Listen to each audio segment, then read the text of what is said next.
Welcome back to another episode of the Samsara Report, the show where we discuss spiritual concepts, psychology, and a whole host of other things.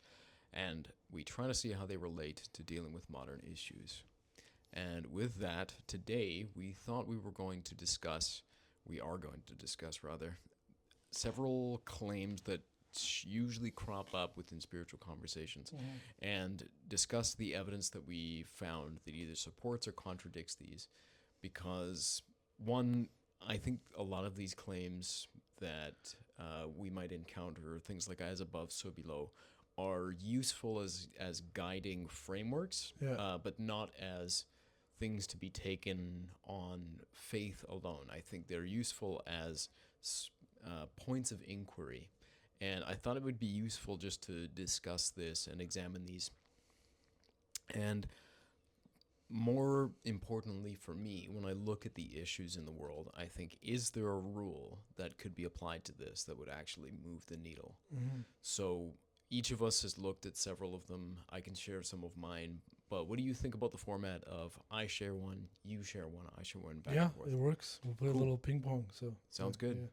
Well, if you're cool with that, then I'll get the ball rolling, and then maybe that'll facilitate your thoughts on one of your topics or one of your claims, and we'll go from there. For sure. Cool. So the first one that I looked at was the Buddha's claim, hate does not end by hate. Before I get into that, what does that evoke for you? Yeah, I think that in general we have to kind of maneuver through this world with compassion and love, and that seems to be the central message of a lot of prophets. Especially Jesus Christ, like his message is kind of what I find to be centered around love, and kind of going at it a different way than what the Old Testament might have kind of pushed, and the Torah might have pushed for a very long time before his time. And so to kind of enter the space of activism also, a lot of people in today's society are they're becoming active in the pro-Palestine scene, or in the in any of the kind of marginalized communities. They're trying to kind of be a part of the activism that's kind of being brought to the forefront right now. And I one of the initial reactions that I had to people who kind of went beyond going gung-ho. One of my initial reactions was, I took a pause and looked at how they were doing it, and how, what their kind of narrative was around these subjects. And some of them kind of went at it with a lot of hatred.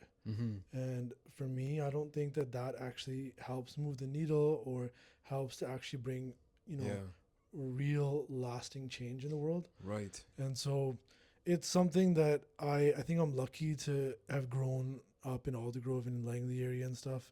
I find that in the cities that surround us, if I had lived there growing up, I might have had more hate towards, communities that weren't my own, right?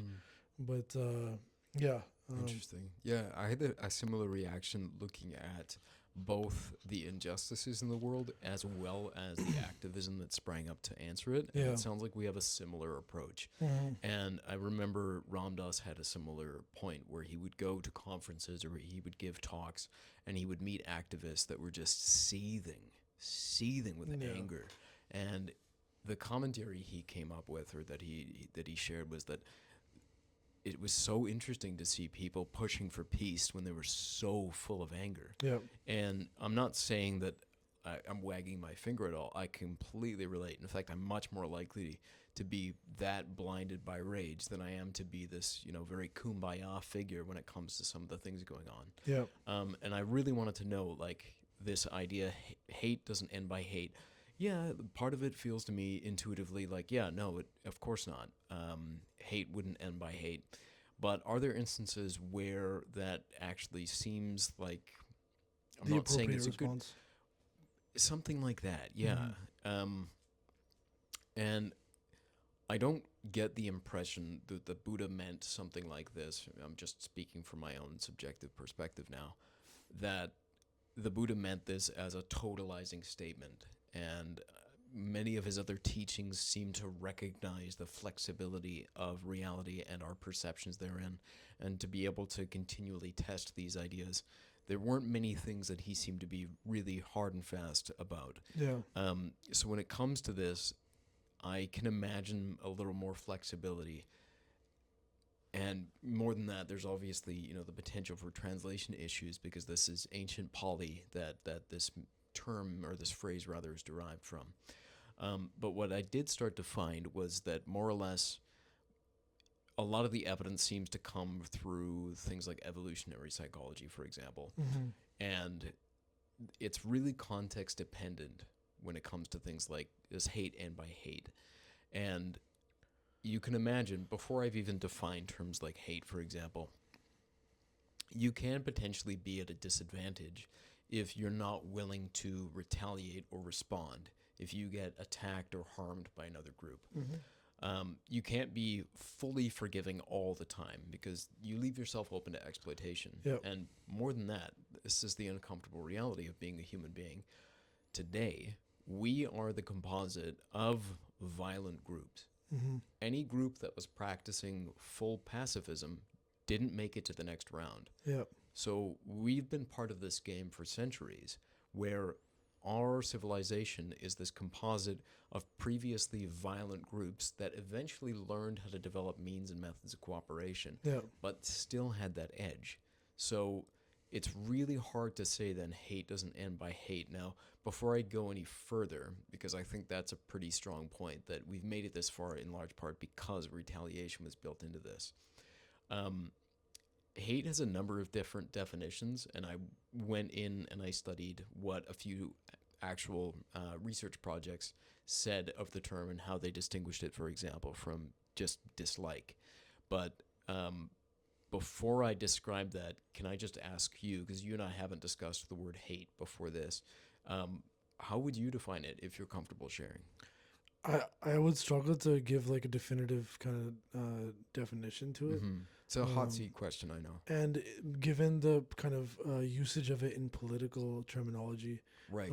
As in like hate speech, as in hate crime, right? Like, right. It It's seems ubiquitous that now. right now it's very much open to interpretation, and it seems that there is a plethora of different definitions that are given to it. Mm-hmm. You know, like, is it evoking some type of like violent rhetoric? Is it or violent like kind of implications? Right. Is it directed at an individual's identity, right? Mm-hmm. And so, like, I do like when we ask questions back and forth, but one of the times, this is one of the times where I think it would be a struggle for me to give, like, even if I gave the Webster's definition of hate, I don't think that would be sufficient. I actually really appreciate this perspective you're showing right now. Just like the willingness to be mystified or to not actually have the answer, I think says a lot. But that's what I encountered as well. When I started to look at this, I was like, wait, what do I understand about the term hate? And I encountered the same issue, which is that we have so many different ways of using it now. If anybody voices even an iota of dislike or disapproval, we call that person a hater, right? Like, we just automatically, it's so easy. And what I found when I started to look at the academic literature was the same thing. There's so many different definitions. It's really difficult to get down to one. And it was viewed in the study that I looked at. I can't remember the name, but I wrote it down at least. I should actually give them some credit here.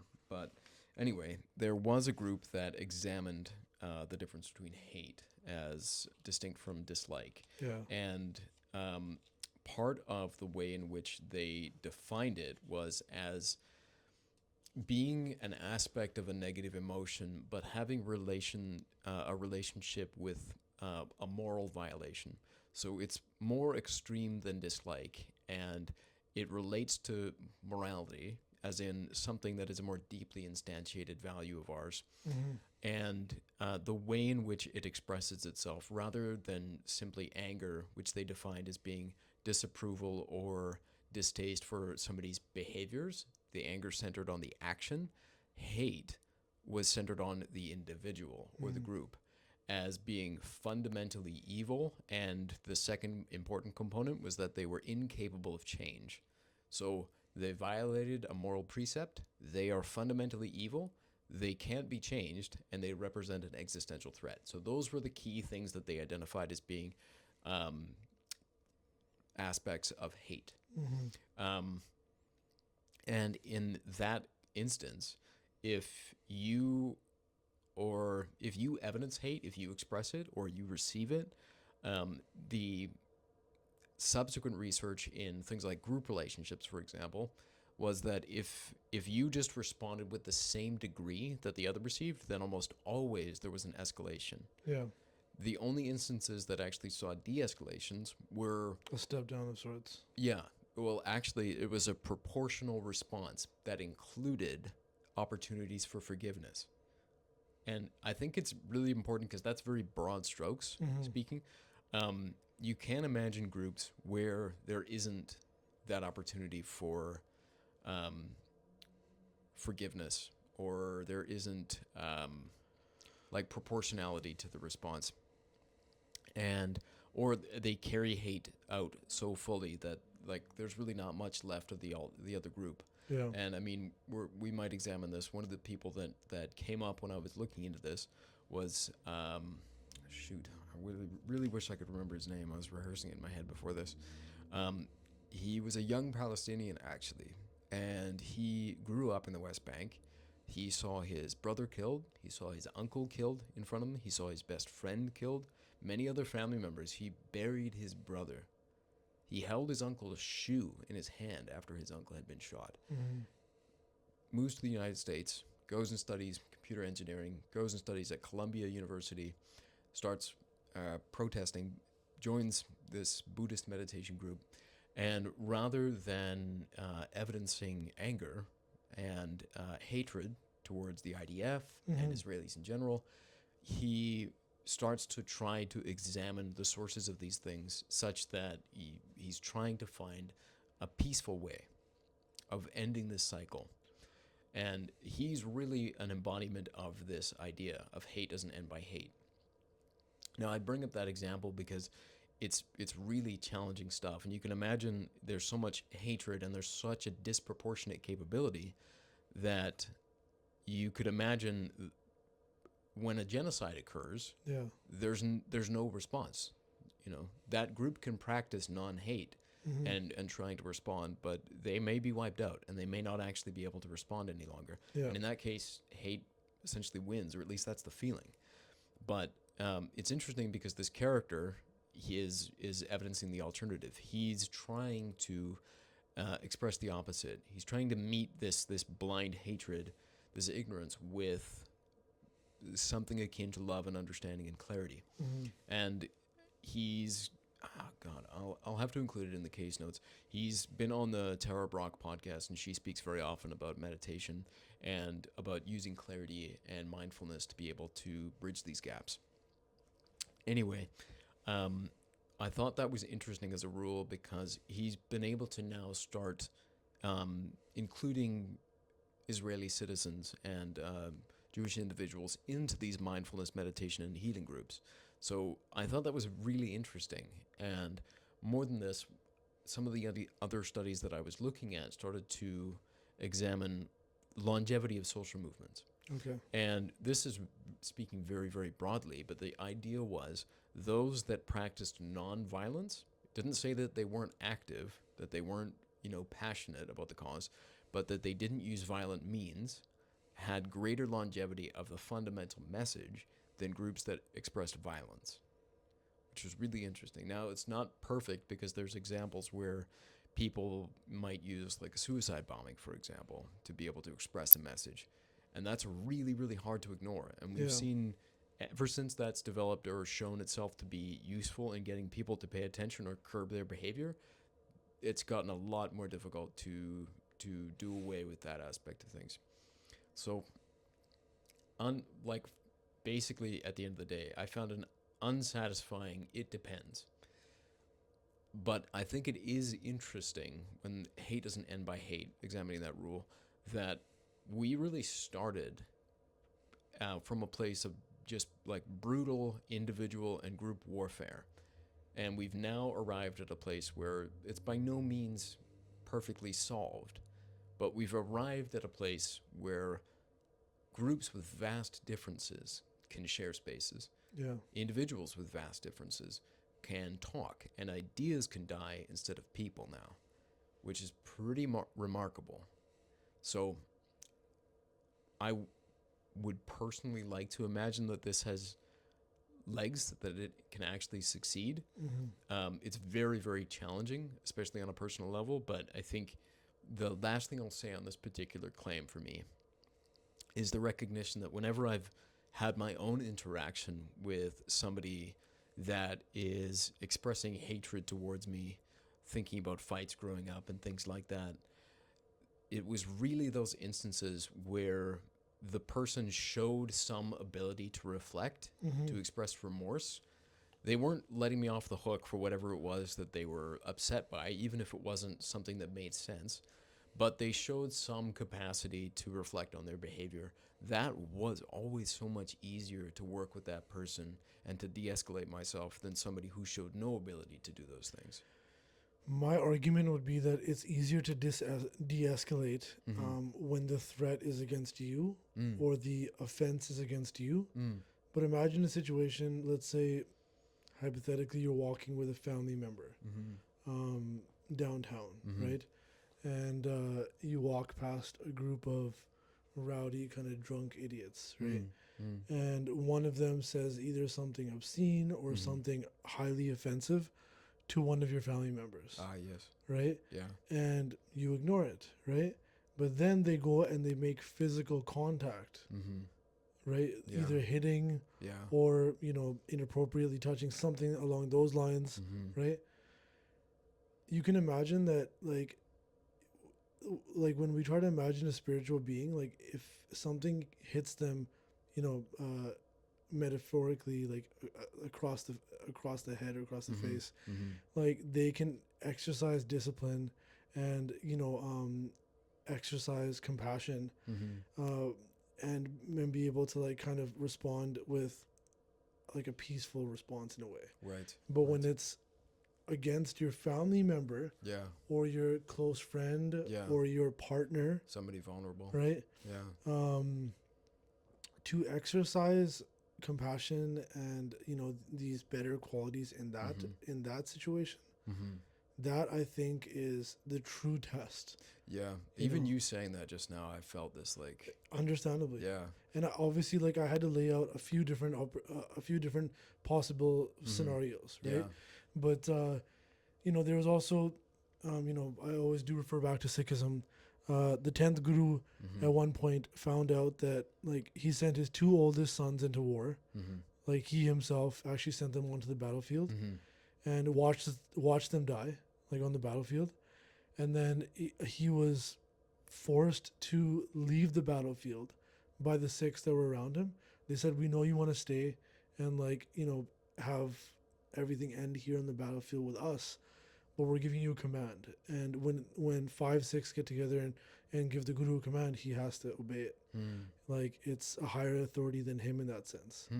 And so they said, "You have to leave, right? We're going to put somebody in your place who looks like you, and you have to leave." So he leaves and he's in the forest, like, after having left the battlefield.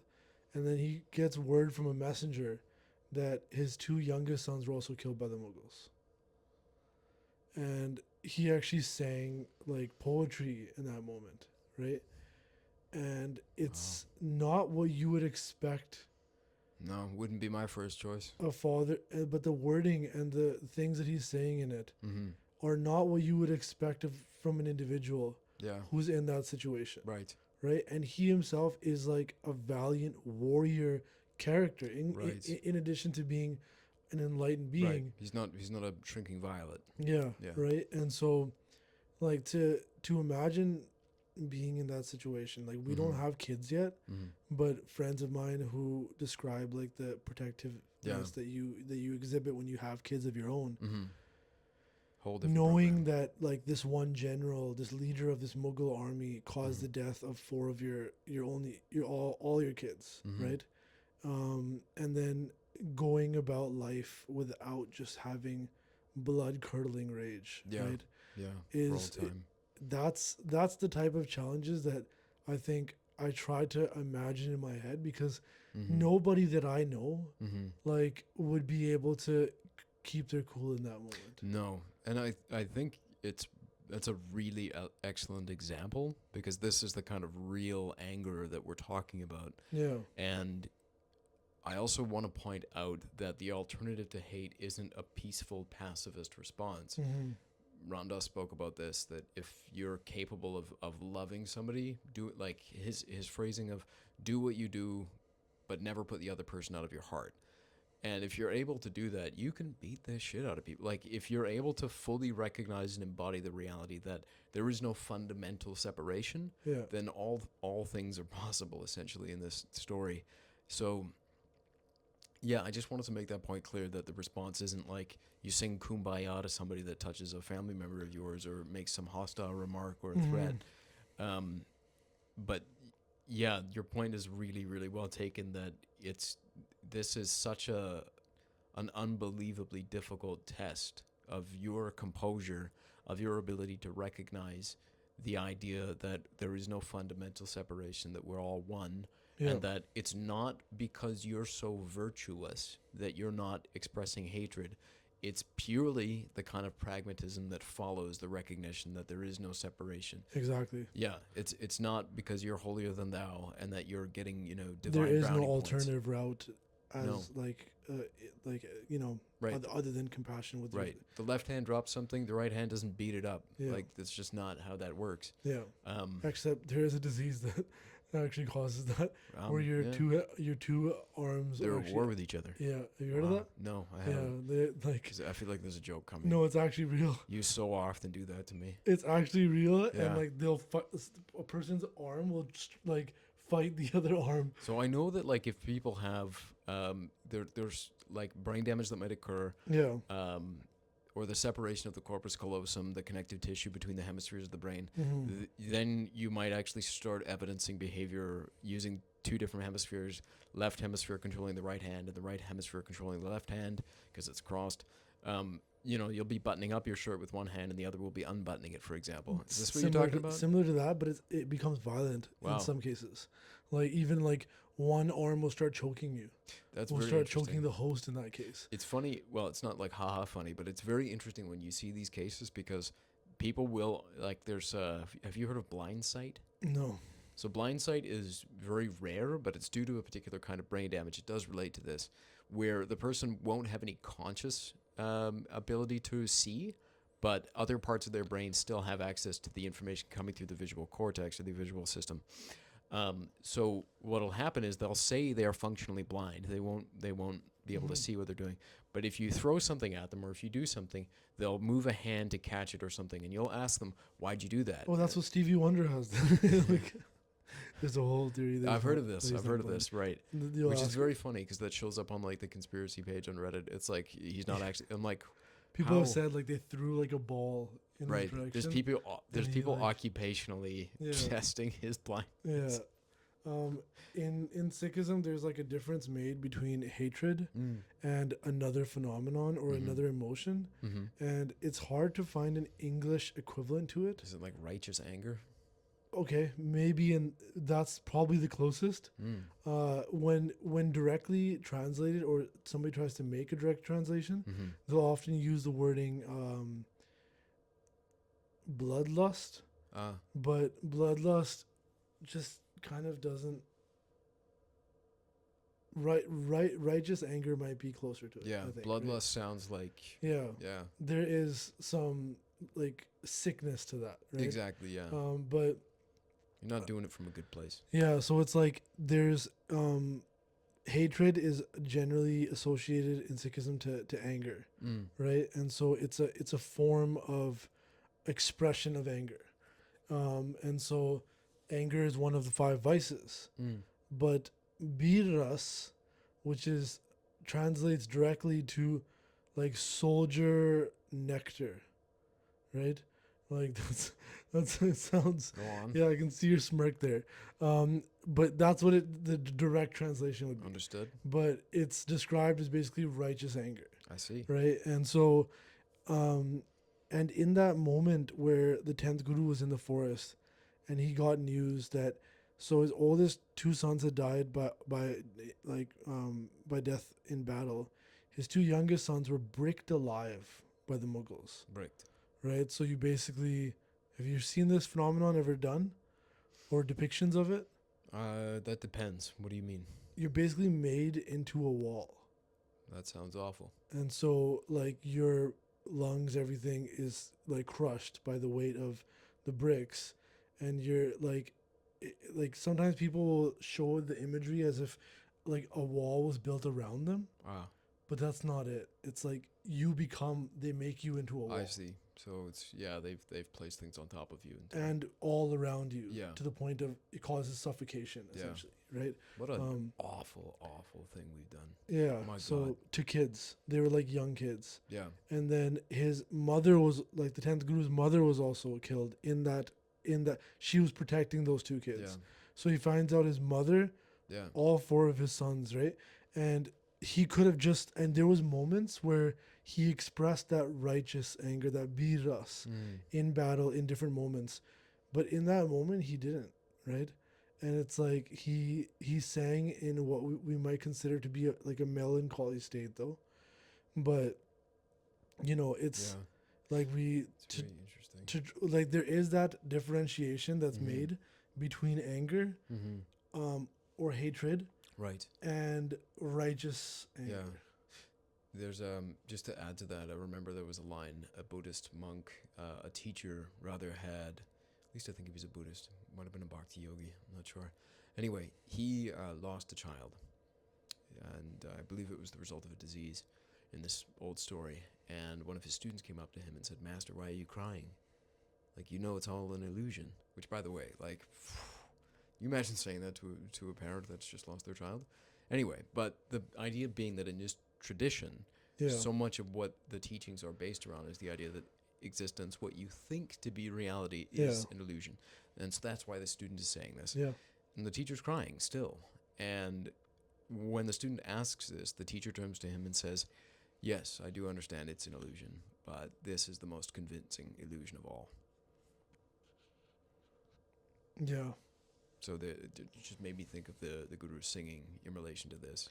Yeah, and I know the actual hymns, like what he's saying, but I don't want to go in to try to translate it because I don't think I would do justice to that specific shabad is what it's called. Shabad. But yeah, it's Mitre pyare nu hal murida da kehna, which is like to try to go into it. We can definitely delve into it in another podcast. Fair enough. But yeah, so like trying to kind of so in a moment where you're being challenged, like I was mentioning earlier, you might be able to handle a challenge on your own with like compassion and like and a steadfast mind. But if there's people around you to whom for whom you're providing protection, vulnerable individuals, that becomes a lot more challenging, right? And it's like I think I told you about the time that I was jumped outside of a superstore, right?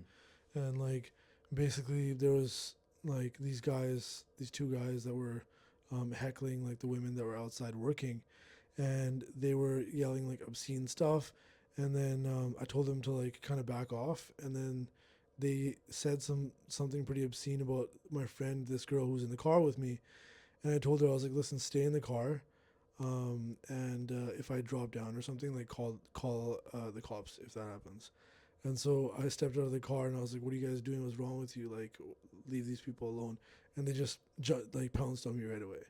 And I remember at that time, they were like, it was 2-on-1, and like they were like kicking and punching me. Like one would try to get behind me and stuff. And I had my hand on my kirpan at the time, like my dagger, when I was practicing Sikhism at the time, and it was so hard to not pull it, to not like unsheath it, you know, because at the time I was trained in martial arts and I had sharpened it.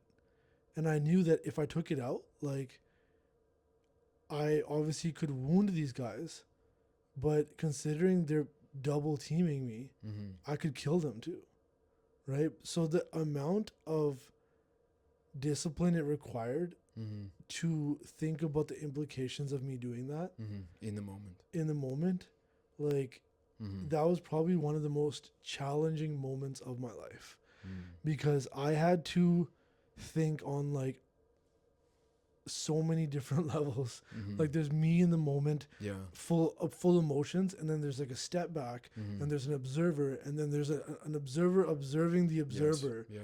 And it's like so I imagine I try to have compassion for somebody who would be in a situation, in a real world Yeah. situation. That's another piece that I think is worth saying, that this idea of the standard that we're describing Mm-hmm. of being able to respond to violence against you, violence against people that you care about, vulnerable people who are otherwise unable to defend themselves. This standard is extraordinarily high to Mm-hmm. respond that way. And I do think it's important to recognize that part of the reason that these individuals are able to compose themselves the way they do, the suggestion is that they've done this for countless lifetimes. They've run through every variation of response to arrive at the position that they've arrived in. Either that's the case, Mm. or their meditative practice has required them to face demons Mm. in Such that. in this life, Mm. the most unimaginably powerful or evil demons Mm. or demonic personifications. Right. And so they, like, if they have done that inner work, Mm. you know, if you've lifted a greater weight, Right. You've been tested. yeah, like to lift a lesser weight Mm-hmm. seems very easy. Right. No, of Right. course. But I also imagine that this isn't like the idea that this is like a first try thing and they pull it off. Yeah, you're saying that is only possible if there's previous lives. Something, some variations. Like Yeah. the learning process is different for everybody. So I just want to give people the impression, like, don't beat yourself up if you've failed in the past. Like we all fail in these instances. Yeah. This is we're talking about the Mount Everest of like human composure. So it's not that it's not something to be aspired to, but it is the most I think that we can be called upon to do. And again, it's not for me. It's if this idea came simply down to the notion that you're getting divine brownie points for good behavior. It's not that. It's follows from, if you just follow the thought experiment, it follows from the recognition that there is no fundamental difference. Yeah. That it's all the same. And we've seen examples of it in Tibetan protests. Yeah. Right? And like it seems very fitting to me that that's where you would see this type of behavior exhibited, like true disciplined response to some type of, you know, situation or external stimuli. And they are individuals who have a great deal of practice in dealing with all of the depths of, you know, complicated notions and complicated feelings that you might have arise. Right. And that's really, I think, the most challenging is when something is, you know, something manifests in front of you in your life that you don't have any frame of reference for. That you're like, okay, I've never dealt with anything like this. So there's no prep work. There's no like, okay, if I was in this situation, I would deal with this. Right. And so, you know, even in law, they've made categories of crime. You know, they've made a category that's like crimes of passion. Yeah. You know, because when an individual is put into a situation where, you know, they never expected the type of scenario to play out in front of their eyes that is playing out, they sometimes will have a response that is so unhinged. Yeah. That like the law is actually willing to have compassion for that. Do you know what the term is for that? What? Non-negligent manslaughter. Yeah, man's laughter, right? Yeah, Man's laughter. Yeah. You just stop him. I just watched the new Naked Gun and that's Liam good. Neeson. That's good. So that I think we did a pretty good job of covering that specific line. Yes. Yeah. And are you open to move on, or do you want to? 100%. Yeah. So that was obviously great, and I think it's something that again, like whenever we start talking about a topic like this, like we could fill an entire podcast. Definitely. But for the next one, and I thought that from me kind of giving my submission to this conversation. It's a line from our scriptures from Guru Granth Sahib Ji, and it's Sukhiya ko pe khai sab sukhiya, rogi keh paane sab rogi. So it is basically stating Sukhi sometimes gets confused as being a state of happiness. I think that it's more accurate to say a fulfilled state of being. I see.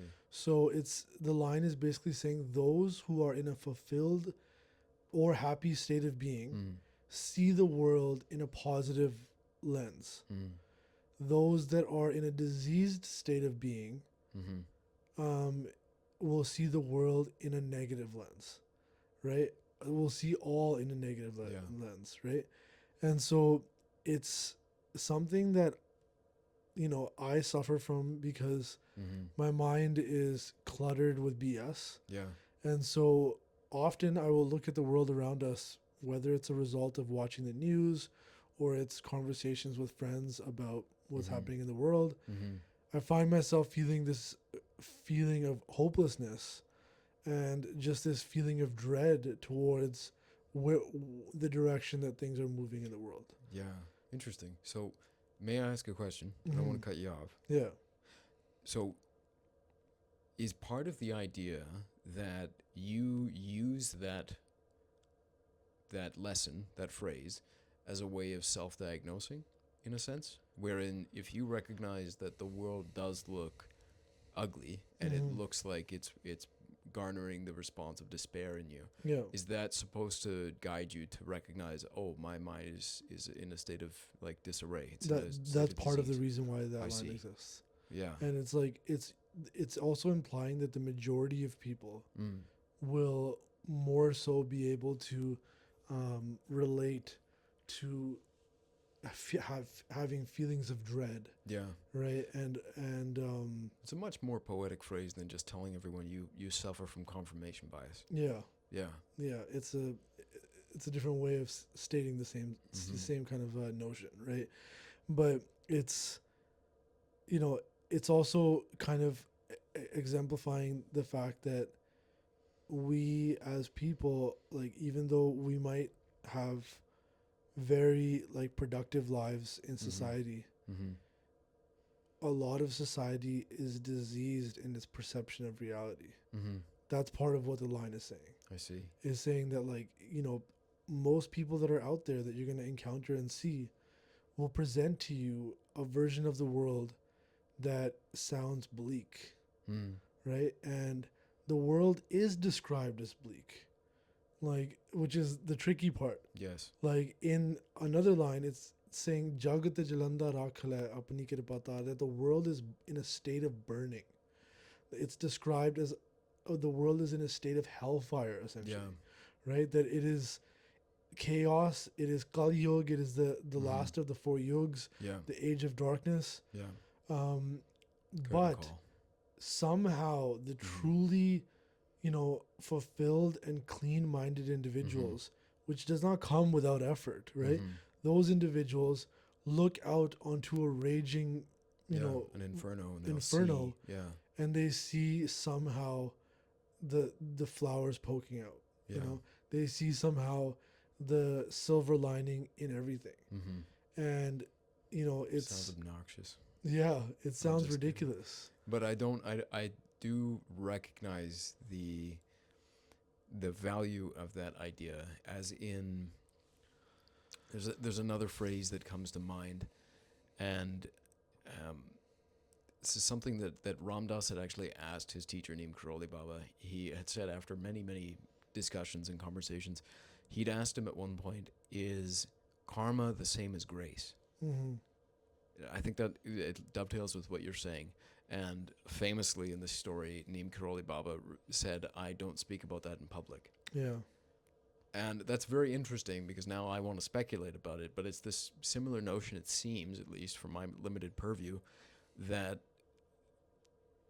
you, from a higher perspective, might recognize every insult, every disease, all the hideousness that we associate with this reality to be a component of a perfect whole. Like, this is really, really, really difficult for me. This is probably one of the hardest thought experiments. Yeah. But it's this idea that it's all perfect. Even in its most hideous, disgusting, filthy state, your inner world and the outer world, they are still components of what is essentially infinite. And love, if placed into a spectrum and allowed to diffuse into all the different forms that we recognize, could eventually conceivably take the forms that we regard as awful. And that's sort of the idea, is it not? That the people that have clean minds or healthy minds, this is the means by which they recognize that beauty. There's a story to kind of reinforce that also from Sikhism. Fifth Guru was, basically in Lahore, what is present day Lahore, is this place that we visited in Pakistan essentially, and he was basically imprisoned by the Mughals at the time, and These rascals, they just keep showing up. yeah, well, it was from the time of the first guru, like all the way to the end of like the living lineage in a way, all the way to the end of the 10th guru, that the Mughals were around, right? I'm just being an idiot. Yeah, no, but basically they imprisoned the fifth guru and wanted him to convert and wanted his followers to convert, and because he wouldn't, they took him on a very hot day in the middle of Lahore. Like, you can imagine, it's like 35, 40 degrees Celsius. And they made him sit on this iron plate and they lit a fire, like, underneath him, right? And as the fire's raging, you can see, like, his legs, like, starting to melt, essentially, the skin, and burn. Then they start taking, like, burning hot sand that's already been prepared and pouring it on his body, right? And so they poured it, and his flesh is melting away as the sand pours down his body. And as he's sitting there, he says one line. He says, "Tera pana meetha lage or tera kiya meetha lage," right? Which means your will seems sweet to me. And he's saying it to God. Yeah. Right. So that is related to what you were saying, that any and all actions, as far into extreme as they can look, should be perceived as God's will and His grace. Right. As in full surrender to this faith that it's all perfection. Whatever befalls you, internal, external, all of it is in service of bringing you closer to the beloved, the divine. I see. That is a very tall order. I went to the Gurdwara that's built in the area where that happened. And as a 10-year-old, I went there, and it felt like the earth was weeping. Yeah. Like, why did you subject me to having to see this? Yeah. Very interesting. Like, the elements around that area were the localized spirits elements were just like, like never awful were traumatized. Yeah. Right. And so it's, to actually be able to see the worst things in the world. Like, people will often point to atrocities that happen towards kids or diseases that hit children. A child being subjected to chemotherapy because they have, like highly invasive cancer. Right. It's ironically only possible through some kind of grace. Yeah, and people will be like, "Yeah, where was God in that?" Right. Right. Do you think these things leave scars on God's mind? Sorry? Do you think these things leave scars on God's mind? by how I understand God, or like no, right? Right. I'm But just but speculating. yeah, Yeah. but like maybe like and that's the difficulty of like actually trying to understand a higher power, Right, right? Is like, exactly. It's like you can only approach this by analogy. It's like trying to imagine the fourth dimension. You really simply don't have the capacity. and we But personify God a lot, I right? Like find we that's one of the only ways that we can approach it, right? It's this idea that assigning like human traits. right. And the question becomes that like if I'm imbued by these, am I not, in some form is this not a representation of the source of which um I was, brought together, and so doesn't God then feel all of this in some respect? I Yeah. thought for a while, just a funny thought, like, is all of creation the result of like God going insane with loneliness, and so he created his imaginary friends to keep him company? But back to the idea of atrocities, you've reminded me of something else that was written. So we talked about what the fifth Guru had said in relation to this. Your will Yeah. seems sweet to me, and how tall of an order that is to try and recognize this as perfection. I certainly haven't been able to achieve that, but it reminds me of something, and like this, I can relate to this because I've called into question this entire enterprise many times, Yeah. and very often, just as often for things that are not happening to me but happening to other people, Mm-hmm. as often as I call it out on things that are happening to me personally. But there was something that was carved into the walls in Auschwitz, and somebody had written, "If there is a God, he'll have to ask for my forgiveness." In Auschwitz. In Auschwitz, yeah. Okay. If there is a God, he'll have to ask for my Yeah. forgiveness. Just to give you a sense of how deep that goes. Yeah. I think at this particular stage, I relate more to that than the idea of trying to understand this as being the will of something perfect. But it's not to say that it's not something I still aspire to, but oof, I guess that says a lot about my mind. It is like, I think both of us, when push comes to shove in life, we've had moments where we've lost our cool, right? Yeah. And we, like, I think we're honest with ourselves that there is a great deal of work that can be done in one's life Mm. to move towards a more balanced sense of self. Mm-hmm.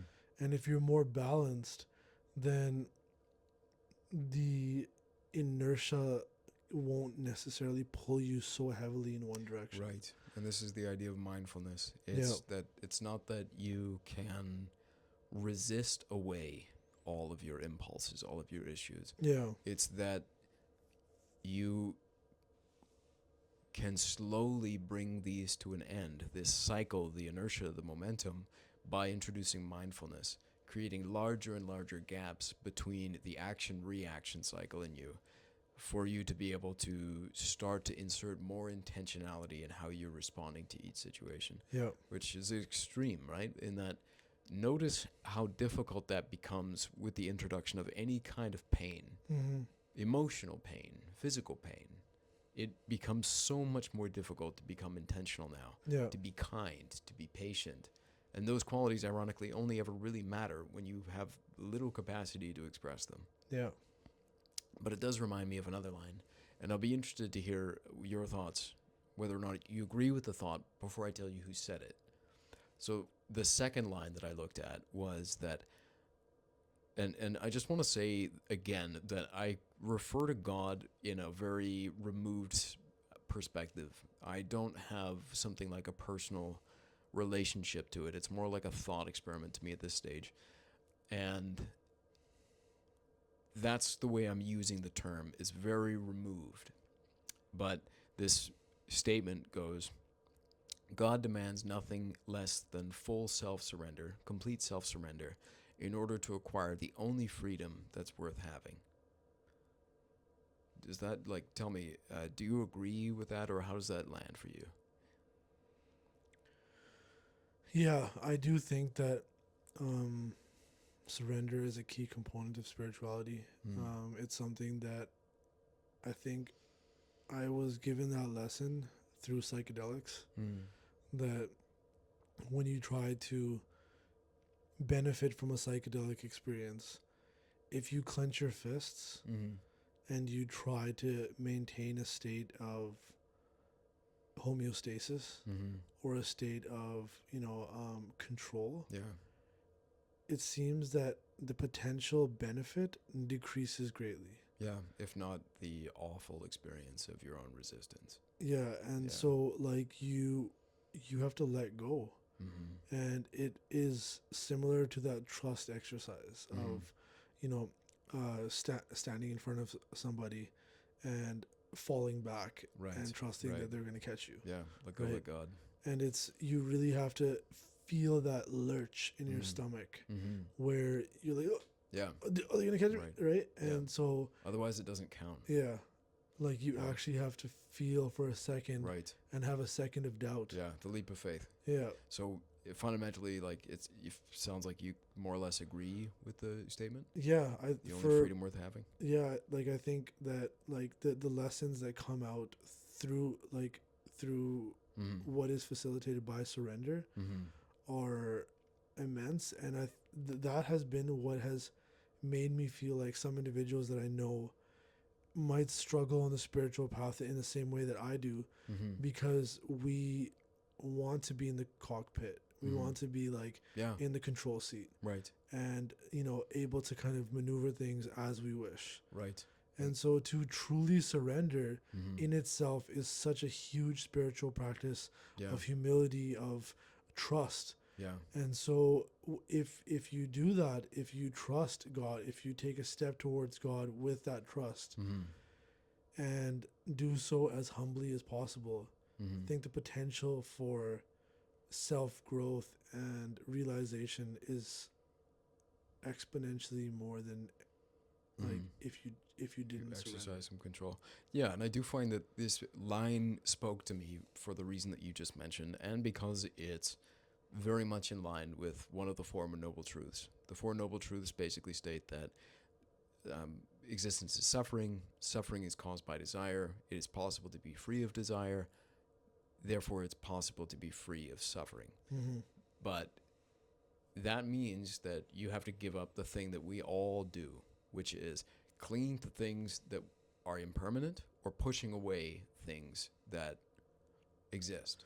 And why do we do those? Like Right, it's control. Those are survival instincts. Yeah, it's really, really fundamental, and it's what all of us are doing just about all the time, Mm-hmm. is trying to hold on to something that can't stay or trying to push away something that has to be here Yeah. or that just is. And I know I do that all the time, and it is so, so difficult to release that control. And I feel like my phrasing of it when I was younger was, I'm trying to maximize my control in the world and minimize its control on me. But the idea fundamentally is that is actually imprisoning you. You can strengthen those muscles whereby you're doing this, and that's the degree to which you're going to suffer, because fundamentally you are resisting what is. And it's like psychedelics are the microcosm of that experience, right? Yeah. But that's why I thought this phrase was interesting. Now, I'm not playing gotcha here, but do you know who said that? No. Gandhi.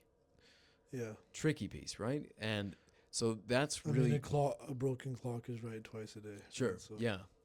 But part of the reason he said that, and part of the reason, like, I learned about that phrase before I knew who said it. Mm-hmm. And it struck me for the same reason that it obviously dovetails with the Four Noble Truths. But I had to really start to look into this idea of what it means to self-surrender, to basically no longer allow the ego to make the calls on your responses to situations. Mm-hmm. And I wanted to actually see, is there evidence that supports these notions? And just like the idea that hate does not end by hate, it is somewhat context dependent in that you don't seem to, not spiritually and not pragmatically on this plane, it's not something you can rush. You can't do full surrender of the ego before your ego is fully formed, for example. This is an idea that if you don't fully go through the steps, it's a bit like not allowing yourself to do the trust fall completely. You know? It's like starting from a kneeling position, for example. Yeah. But I did find several studies that looked at things like honesty. And honesty is a way in which you give up the benefits that you might get from lying to someone, for example. lying allows you to control situations in ways that honesty doesn't allow. Absolutely. So there is benefit, both physical and mental benefits. This was a study done in India when they had, granted, this is a smaller sample size, but 110 students of meditation practices. And they, no, sorry, it wasn't that. I'll have to include the details in the show notes. But they did have 110 students, and they were determining whether they actually experienced benefits from telling the truth. So they asked them to go 2 weeks without lying, and then they ran polygraph tests to determine over the course of the 2 weeks how well they were doing. And then they gave them a questionnaire at the end, and they said basically, how do you feel about yourself? How do you feel physically? And everybody just about reported benefits, and it was a significant difference. And by significant, I mean that the p-value, that's basically the percentage that you find at the end of the study that determines whether or not something was attributable to just random chance, or if this is a little bit higher than chance. Yeah. So the p-value, I think, was 0.001, which means like it's a lock that this had an effect. But that being said, again, small sample size of 110, 2 weeks, not truly compelling. And it gets a little more difficult when you look at things like p-hacking and all the other stuff that goes on with this. But at least it was a start. But it's interesting to see where giving up control has benefits when for so many of us, the impulse is to do the opposite. And for just reason, like I mentioned that like it's, survival instincts, but I kind of want to elaborate on that a little bit more. Like I had this conclusion that I came to, and I mentioned it in the past in conversations that we've had too, and it could be like inspired by words that I heard from somebody else too. But I basically said that I believe the spiritual path begins where your genetic programming ends. It begins. Yeah. Do you not think it begins when you start to try to unravel that ancient programming? I think that you're doing like the prep work. I see. Right? But in order to and it's not saying that once you've turned off a lot of these things that you're enlightened. Like the belief that I don't have the belief that if you've checked your genetic programming and you've gotten to a state where you're not purely reactive, that you are now enlightened. Right. I don't believe that to be the case. I think the true spiritual path, as like I understand it, begins when you've already checked yourself on all of those basic kind of instincts that you end up having that are based on all of our core motivators. Procreation, survival, protection of your resources, all that kind of stuff, right? And so all of these things served a huge role in humanity as a whole, and in protection of the self, by extension, from the protection of yourself, and extending on to actually protecting humanity as a whole. Right. So like the self is like the delivery mechanism for these things, and that you can't dispense with it. Just like we talked about with the hate piece. If you were fully surrendering already, you're not capable of retaliation. You're not going to make it. Yeah. And so we are living examples, or living, living legacy of violence. Exactly. Yeah. So it's tough, but it's all of this can be kind of further understood and further acted upon. That understanding can be acted upon through meditation and through, which is also in itself an act that's outside of those motivators. It is outside of that genetic programming that is telling us get more resources, figure out your shelter scene. Don't trust your neighbor. Why would you close your eyes, which automatically takes you out of a state of self-preservation, right? Which seems a fundamental part of the beginning of meditation. Right. People later on might get to a place where they're meditating while they're walking around anywhere they are. But it seems like in the beginning for the masses, Mm-hmm. that we have to put ourselves into this Yeah. controlled state, Right. right? And that all of what meditation is seems to go against Mm-hmm. those things that are tugging at us. Yeah, which is fascinating given that meditation is an ancient practice and people were doing it when violence and the threat was constant and there was less walls around you. People go off and meditate in a cave or under a tree, for example.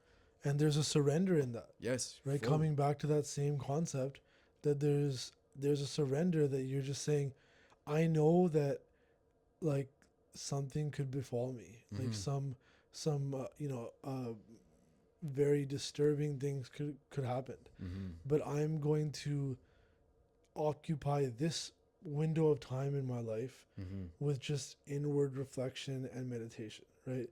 So Mm-hmm. yeah, but I mean, amazing things that we covered today. I know. There was just three, well, more or less three phrases. Yeah. I definitely smuggled in a couple more quotes, but No, and then when I'm saying amazing things that we covered, it's just the concepts themselves are amazing. I don't Yeah. know how our interpretation or our no, we should uh, reiterate that exactly. at least I'll speak for myself. I'm an extremely limited being in this. I've meditated on these and I've looked at these, but just given that we could have unpacked over the course of many, many episodes each of these phrases, Absolutely. and we tried to cover three today, and yeah, it just goes to show you that this is very rich stuff, and it's very interesting to me that there is still applications, I think, for the way in which we live today, and there's applications for our own inner lives and our practice, Yeah. but that it's just so rich. But I think the key takeaway I would like to give to people is to try to examine this for yourselves. Don't take any of this on face value. I think the figures that we invoked, or at least my sense of Buddha, because that's who I'm more familiar with, I don't think he would be comfortable with anybody taking anything he said as being a dictation to be taken at face value. His practice and his methods often reflected this idea that you have to test this for yourself Absolutely. before it fully agrees with you. Absolutely. And that is something that is important, is, we always look for a good teacher, but a good teacher will also remind you that, once you have the theoretical knowledge, Mm-hmm. you have to go out and apply that practical knowledge and actually test it, Yeah. in the lab, right? Yeah. And this world is our lab, right? Yeah. And fundamentally, a good teacher, especially a spiritual teacher, should seek to be obsolete. That's what a good doctor does. That's what a good teacher does. Yeah. And that also should be an indicator of how effective and how good your spiritual teacher is if they're humble. Mm-hmm. Like, if they're not humble and if they're not able to step back as the role of the teacher. And like the most amazing stories that we've heard Mm-hmm. in that vein are where the teacher actually eventually ends up becoming the student again. Mm-hmm. Right? There's this change in the balance, and what that might be based off of is that you're essentially standing on the shoulder of your teacher, and then like once you've yourself become powerful enough, your teacher can now stand on your shoulder, right? And reach high from your like now growth, right? But yeah, amazing conversation, and in terms of the things that we covered, and I'm always interested to see how we are like kind of sharing these lines or these concepts that resonate with us, and then we try to kind of give both of our perspectives, which do vary sometimes. So it's always fun exercise, right? Absolutely. And thank God that we disagree on things. This would be exhausting if we just patted each other's backs all day. Absolutely. But that might be a good point to throw a pin in it for today. Yes. Thanks again for doing it. And, likewise, man. Really today is we had the Vaisakhi parade here in Canada, which is the largest gathering of Sikhs in the world now. And so, wow, in the world. yeah, it used to be outside of Punjab, the largest gathering of Sikhs, but now it's just the largest gathering of Sikhs in the world. Amazing. Estimated somewhere near 600,000, but it was celebrating Vaisakhi, which is, in addition to it being the harvest holiday, it's also commemorates the birth of the Khalsa, which is the baptism practice within Sikhism, and the disciplined lifestyle of a Sikh was kind of outlined by the 10th Guru during this time of the year in 1699. Happy Vaisakhi to everyone, and appreciate you wishing me the other day and today too, and hope everyone's doing well. Again, if you get a chance, please do engage with us in the comments. Let us know what you want to hear about, topics that you might be interested in seeing on the podcast. If any of our podcast topics resonated with you, we'd love to hear that too.